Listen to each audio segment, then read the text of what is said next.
Welcome back to another episode of the Casey Campbell Podcast. Casey Campbell with you, of course. Pleased to be joined by Shonda Stanton, of course, the head softball coach at Indiana. How's it going?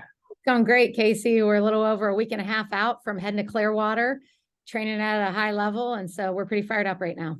Yeah, of course, starting out the season out in Clearwater, and then you're going to be, you got some tough opponents that you're playing in these first few weeks, and really going to really see what your team's all about, because I know that you had a lot of people trying to figure out where everyone's going to go. Definitely, I appreciate the NFCA with the leadoff classic. Carol Bruggeman and her staff do such a tremendous job for, all of softball and the growth. And so, Joanna Lane spearheading some things down there. We're pretty excited, not only with that tournament, are we going to have the opportunity to get out and compete and be in the sunshine, but prior to it, in conjunction with MLB, there's going to be a clinic that's going to serve, a little bit of the underrepresented youth in our sport. And so our team is excited to get out there and participate in that clinic. And then it'll be go time. So it's going to be a great way to kick off the season. All right. Let's talk about the upcoming season. Let's preview your team, kind of take me around the diamond and kind of talk about where everybody's at. Yeah, what always starts in the circle. And the good news is we're still figuring things out there. We're pitching by committee. Last year, Heather Johnson, nice size lefty, emerged as our starter, as our ace. And I'm excited to see just how well-rounded and the different strengths that we have there. Macy Montgomery is a junior that has really come on strong, super competitive. Really like what we're seeing out of her. Bree Copeland is another kid who saw some time last year, and she can hit. She can play a number of positions. And so it'll be fun to see just her bouncing in and out of the lineup, from the mound and other positions. And then Kate Rayberg is a senior that has really seen some growth and development of late. And so she's going to help us in the circle. And then we've got a freshman, Sophie from the state of Indiana. And I love her presence on the mound, her size on the mound. So we're going to pitch by committee, and it'll be fun to watch them grow throughout the course of the season and who really emerges as our two aces and kind of when they settle in. From there, behind the plate, we're in great hands. We got Lindsay Warwick. She's just so solid back there, receives well, has a gun for an arm. I just really excited about how she has command with the pitchers. And then she's got a nice counterpart back there, Avery Parker. Watch out for that freshman, super talented.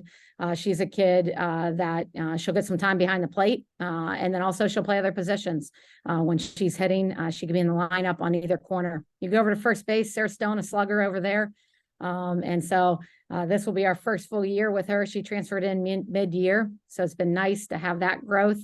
And then we'll also see some kids, Bree Copeland can play over there, and Avery could see some time over there. We've got another freshman, Chloe, that could be in the mix on either corner. You go over to second base, Taryn Kern, really talented freshman from the state of California. She has really emerged as one of our elite infielders. Nice lefty stick. And so she'll be slotted there opening weekend. You go across the diamond there to shortstop, and Brooke Benson, man, that kid I think is going to have a tremendous breakout year. This is her third season at shortstop. She's got a lot of tools similar to Cora Bassett. She runs well, she can hit. And so we're excited to see what she really does in this breakout season. And talk about Cora Bassett. She can play in the infield, second, third. She may play starting in the outfield that opening weekend, but no better competitor when the game's on the line. I want her at the plate. She transferred in last season and just had an incredible start here at Indiana. So we're excited to see what she's going to do in year two.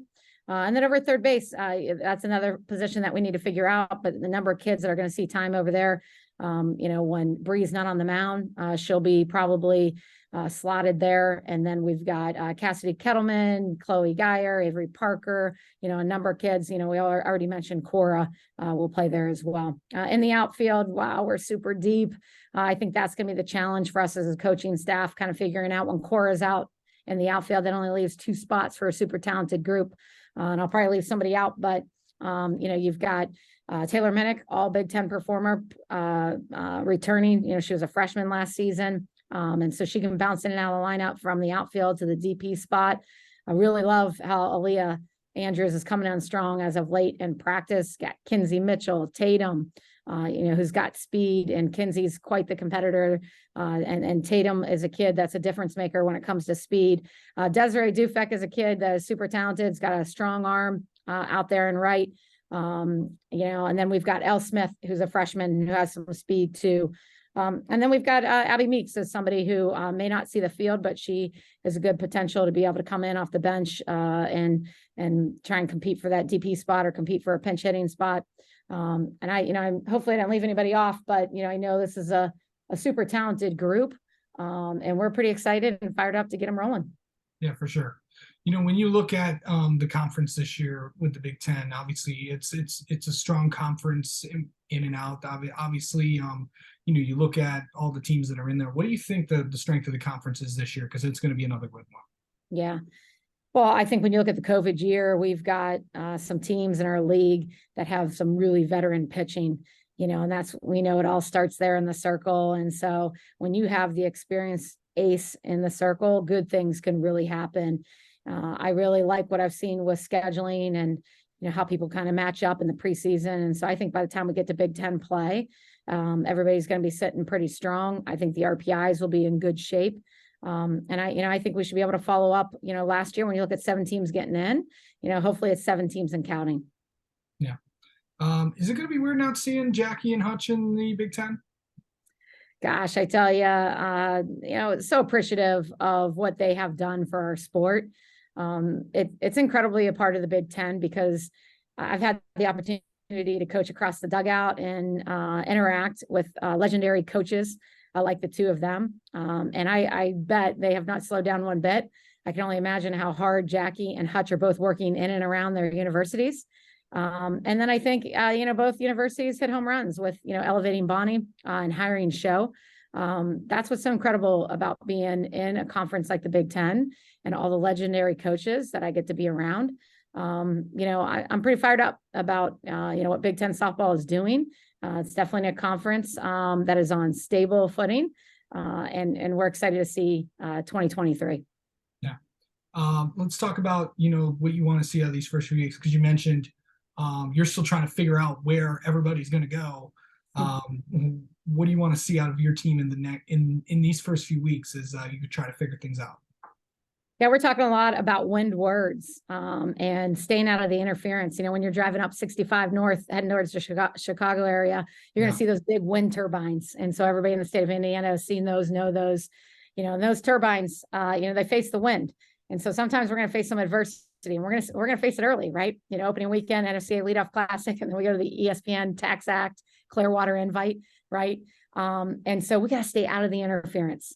The higher those turbines are, the greater the wind. And that's what we want to catch. We want to catch those wind words. And so I think as a group, being patient and understanding what things can look like. We've got a lot of things to still figure out. And I've got a new coaching member too, new staff member. And so, I think if we can manage our expectations, whether, right now everything's great, we're super competitive, working hard, enjoying training, but we're 0-0. We haven't read a lineup card yet. So the minute we read that lineup card come February 10th, you can get into a lot of that interference. So I think if our team can manage expectations, exchange expectation for appreciation, we get to rep the Indiana script, then I think we got to be pretty fired up about it. And I think one of the group that, that's going to have to challenge the most is the outfield.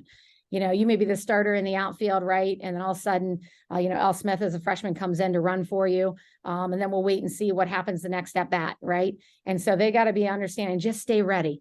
Are we going to re-enter? Are we going to stay? What does that look like? I think on the circle, you can't be talking, hey, she's got a longer leash than I have.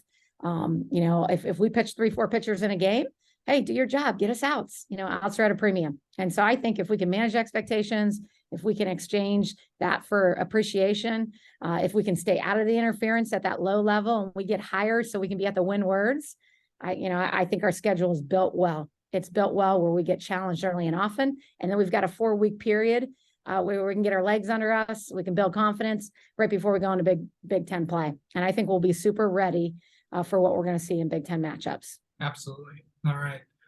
Well, Shonda, Stanton, thank you so much for coming on and talking with us, and best of luck to the Hoosiers this season. Thank you, Casey. You have a great day.